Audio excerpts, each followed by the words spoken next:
Hello friends, my name is Vipul Kumawat. I am a practicing advocate. This video is for the all judicial aspirants. In this video, we will discuss the section 11 of the Code of Civil Procedure, which contains the doctrine of res judicata. This is the general introduction of the doctrine of res judicata, which is contained in section 11 of the Code of Civil Procedure 1908. Res judicata is a Latin term. Res means subject matter or dispute.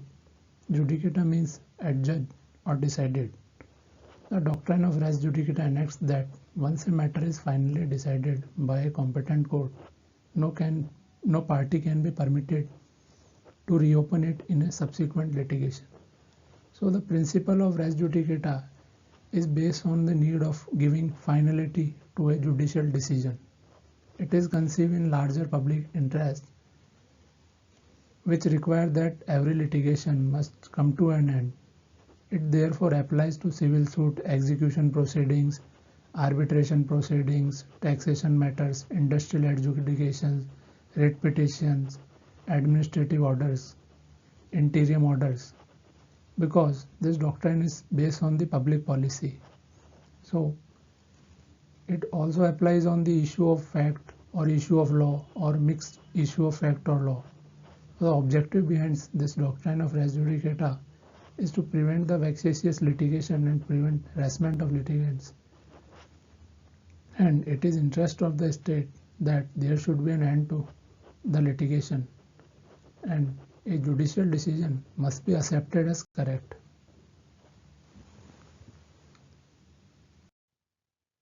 Now you are seeing the section 11 of the Code of Civil Procedure. I am reading the language of the section 11.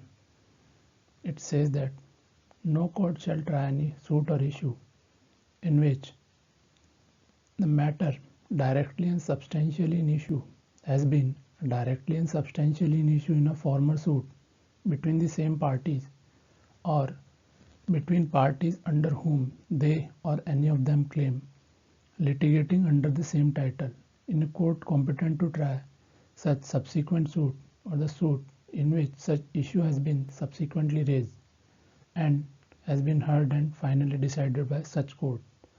So section 11 or the doctrine of res judicata has to be understood in respect of there are all two suits. One is the former suit and there is the subsequent suit.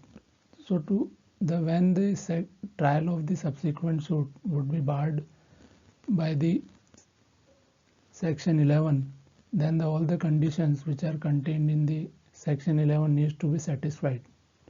We will discuss all the conditions of section 11 in the further part of the video.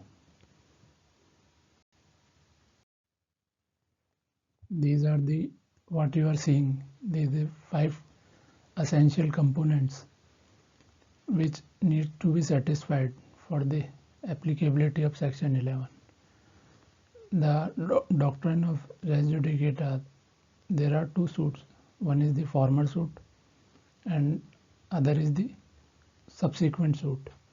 A former suit is a suit which was decided earlier in the point of time, and whether on the subsequent suit the section 11 would be applicable, means whether the trial of the subsequent suit is barred by the section 11, then all the conditions needs to be satisfied.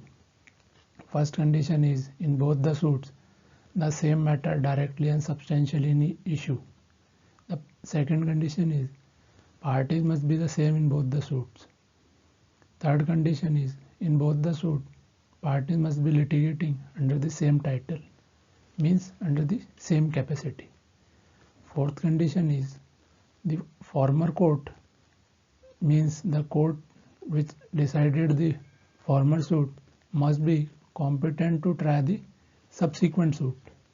And fifth final condition is the matter in issue in the subsequent suit was heard and finally decided by the court in former suit. We will discuss all the conditions in the further part of the video. There are 8 explanations attached to the section 11. Explanation 1 talks about the former suit. It says that the expression former suit shall denote a suit which has been decided prior to the suit in question, whether or not it was instituted prior thereto. It simply says that the institution of the suit, when it was instituted, is not a relevant factor for the determination of the former suit. And explanation 7, which simply says that the provisions of this section also apply on the execution of decrees. The explanation 7 was added through the Amendment Act of 1976 to make the doctrine of res judicata more effective and more wide.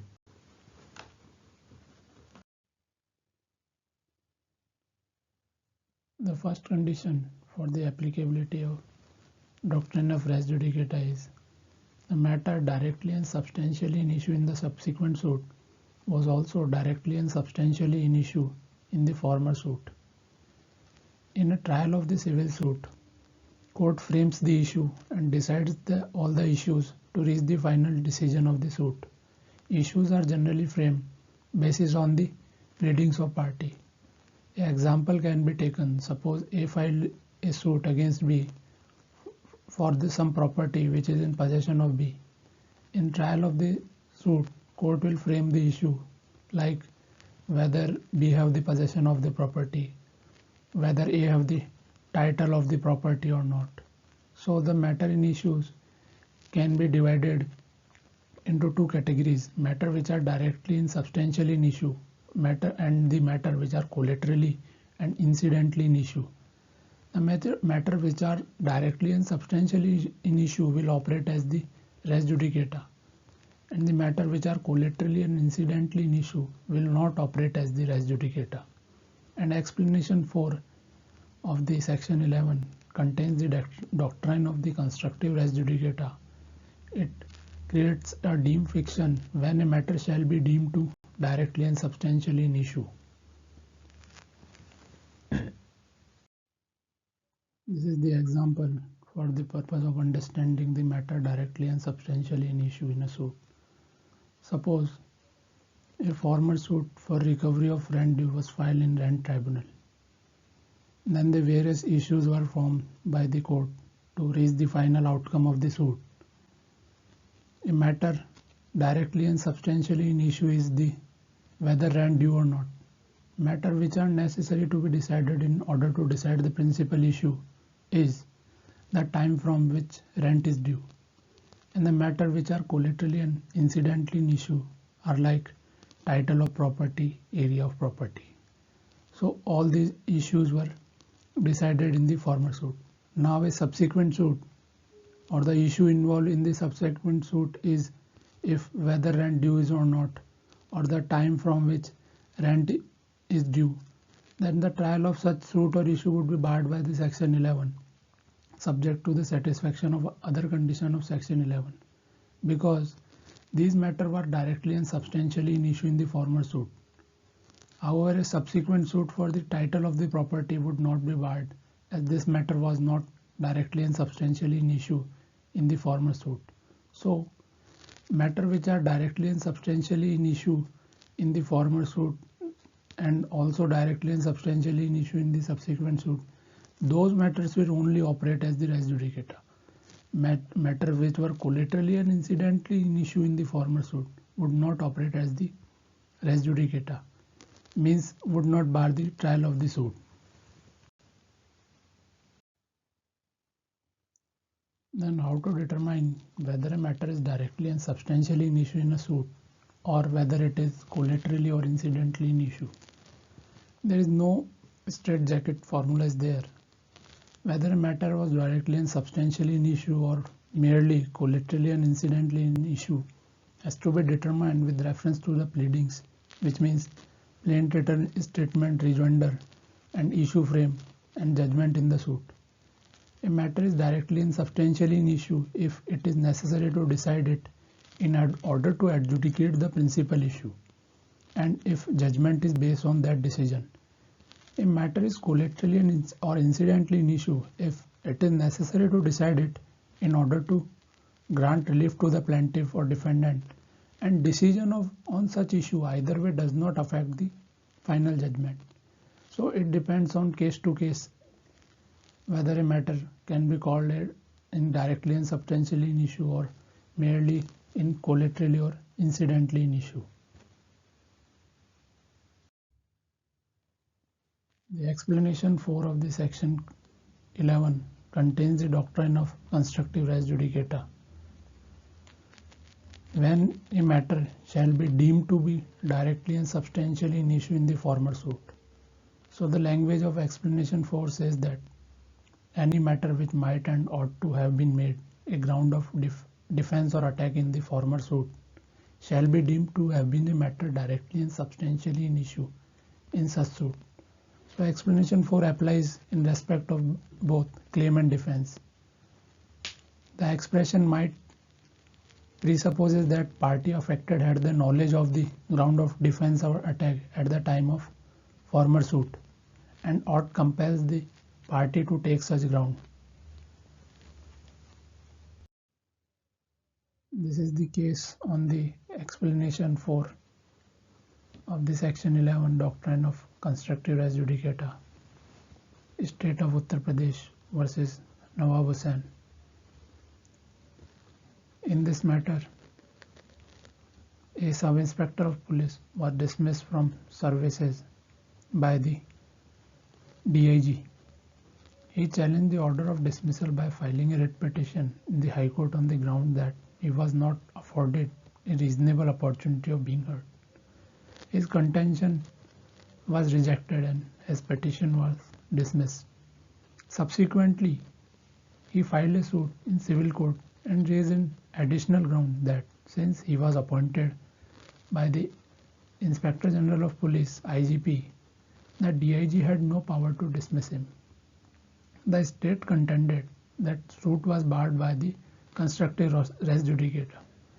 The Honorable Supreme Court held that suit was barred by the constructive res judicata as this defense was within the knowledge of plaintiff and could well have been taken in the earlier writ petition, which means when the petitioner filed the former writ petition in the High Court, then he had the knowledge of this ground which he raised in the subsequent suit, and he ought to have taken that ground also in the earlier writ petition. So by the applicability of the constructive res judicata, the additional ground he raised in the subsequent suit shall be deemed to have been a matter directly and substantially in issue in the former writ petition.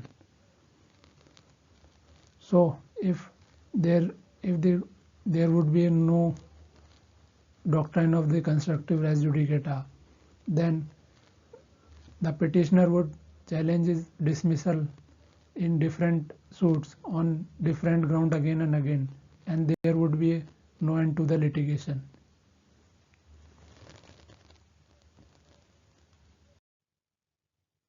This is the second condition of the section 11, the same parties, means in the former suit and subsequent suit parties are same.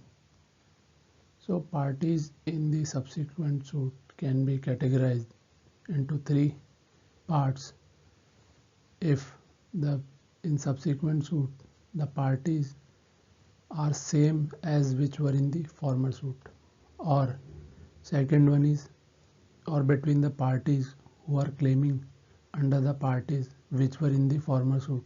These are also called the privies. This is contained in the language of section 11. And third category is the subsequent suit is between the parties which were represented by the party in former suit. This is contained in the explanation 6 of this section 11. In all three cases satisfies the condition of the same parties. An example can be taken to understand the concept of privies, suppose former suit was between A and B. A was claiming himself to be the owner of the property and B was the tenant of A. The suit was decreed in favor of A. Now a subsequent suit between A and C is claiming himself as a subtenant of the B.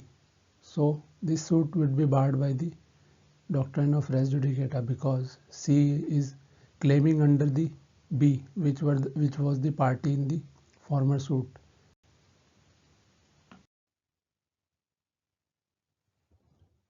So what we are seeing is the language of section 11, which says that same parties or between parties under whom they or any of them claim. There is the explanation 6, which says that when persons litigate bona fide in respect of public right and private right claimed in common for themselves and others, all persons interested in such right shall, for the purpose of this section, be deemed to claim under the persons so litigating. So the conditions contained in the explanation 6 are when many persons litigate bona fidely for any right claiming in common for all of them, then the all persons interested in such right shall be deemed to claim under the persons so litigating.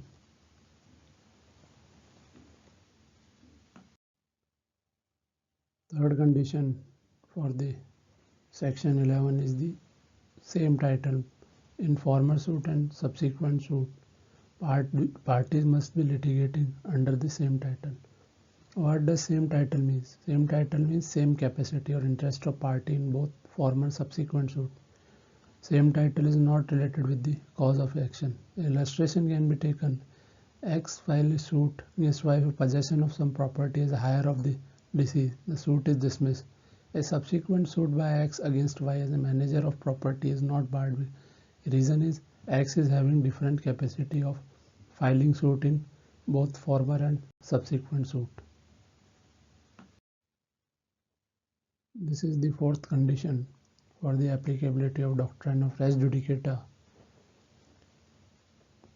It checks for the competency of the court in the former suit. Means the court which heard and finally decided the former suit must be competent to try the subsequent suit or the suit in which such issue has been subsequently raised. So the court in the former suit must be competent to try the current suit or the subsequent suit. Thus, explanation 8 attached with section 11 widens its scope. It has to be read with the section 11. This is the explanation 8. Explanation 8 of the section 11 was inserted by the Amendment Act of 1976 to make doctrine of res judicata more effective. It says that an issue heard and finally decided by a court of limited jurisdiction competent to decide such issue shall operate as res judicata in subsequent suit, notwithstanding that court of limited jurisdiction was not competent to try such subsequent suit in which such issue has been subsequently raised. What explanation says that the court in the former suit was a court of limited jurisdiction. It heard and finally decided some issue. It was competent to decide that issue. Now that decided issue again arises in the subsequent suit. Whether this decided issue will operate as res judicata in subsequent suit, even if the court of limited jurisdiction was not competent to try the subsequent suit, but such issue will operate as the res judicata in the subsequent suit. So basically explanation 8 widens the scope of the section 11.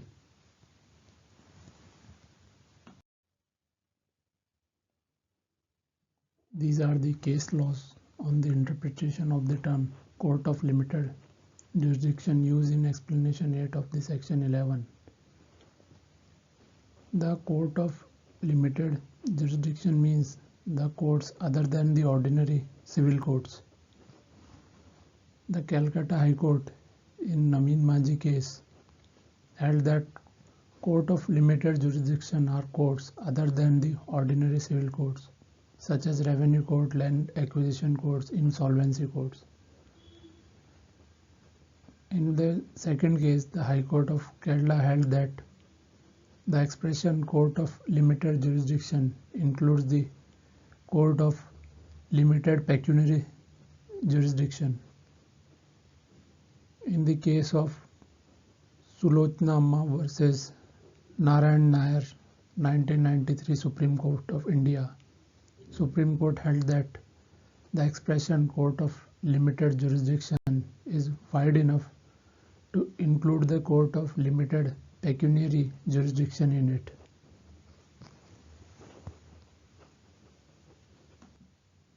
So in this case, Honorable Supreme Court held that an issue which has arisen directly and substantially between the parties or their privies, decided finally by the competent court or tribunal, though of limited special jurisdiction which includes pecuniary jurisdiction, will operate as res judicata in subsequent suit or proceeding, notwithstanding the fact that such court of limited or special jurisdiction was not competent to try such subsequent suit.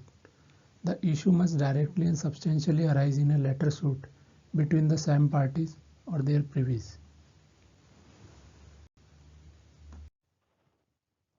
This is the example for purpose of understanding this explanation 8 of the section 11. A former suit in rent tribunal was filed for the recovery of rent due. The rent tribunal is a court of limited jurisdiction.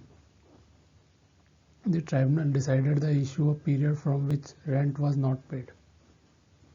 Then a subsequent suit has been filed in the regular civil court between the same parties for the purpose of recovery of profit gained by the tenant by wrongful possession of the property, or also called the man's profit. Then the issue decided in the former suit again arises in the subsequent suit. So the decided issue of period from which rent not paid in the former suit will operate as the res judicata in the subsequent suit.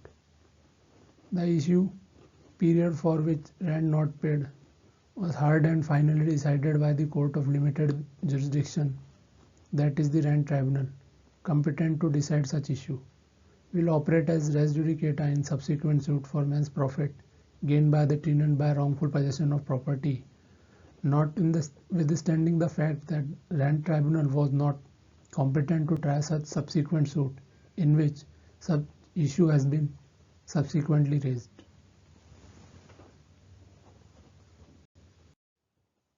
This is the explanation second of the section 11, which says that for the purpose of this section, the competence of court shall be determined irrespective of any provision as to right of appeal from the decision of such court.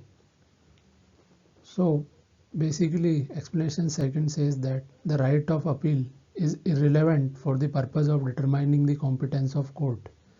Whether the decision of the former court was appealable or not, or if appealable then appeal was not made, all these factors are irrelevant for the purpose of determining the competence of the court in the former suit. This is the fifth condition for the applicability of the doctrine. It says that the matter directly and substantially in issue in the subsequent suit must have been heard and finally decided by the court in the former suit. This has to be read with the explanation fifth, which says that any relief claimed in the plaint which is not expressly granted by the decree shall, for the purpose of this section, deemed to have been refused. Illustration can be taken. Suppose X a company filed a suit against Y to recover some money. Suit was dismissed on the ground that the company was not incorporated.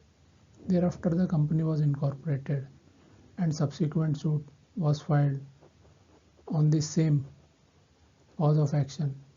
The suit is not barred by the res judicata, reason being the decision not being on the merits does not have the authority of res judicata.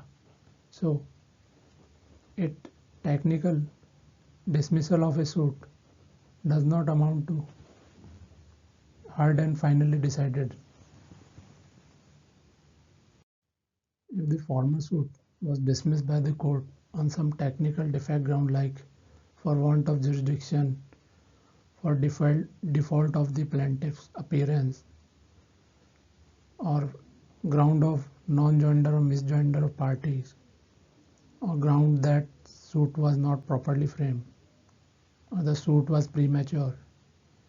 In all these cases, the decision not being on merits would not operate as the res judicata in subsequent suit.